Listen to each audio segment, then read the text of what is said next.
Hi, my name is Jaden Paris, and for this persuasive topic speech, I chose graffiti. Oftentimes, graffiti is labeled as troublemakers, thugs, gangsters, and overall just a bad thing.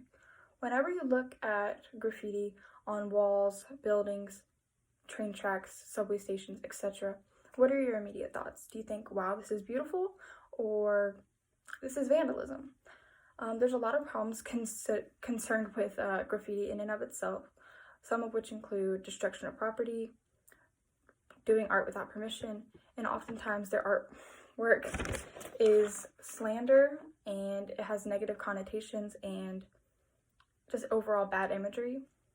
Some things we could do to improve this include setting out separate areas within our cities to allow them to have freedom of self-expression and just creativity. This happened in Wyoming. They had a separate area where you could do art, and the graffiti rate went down dramatically throughout the city, and people really respected that space. Other things we can do include, instead of hating on the people that do these artworks and murals, we could praise them for this and explain to them how being a role model is so much better than trying just doing this work to get attention. Being a role model is a lot of times what these people are actually looking to do, instead of just being hated on for the work they do create.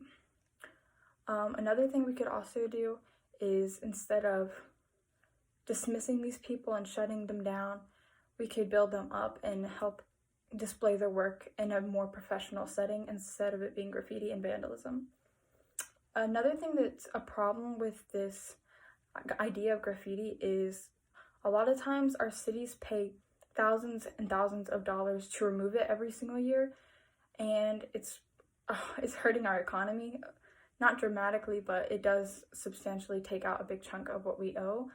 And I think that if we set these private areas for them to do this so we don't have to erase it, I think that most of them will be able to respect the space and allow for us to have a better city overall. Oftentimes as well, our cities are normally bland and boring, and personally I believe that these murals, when done correctly and appropriately, make the city more beautiful and joyful. So thank you for listening.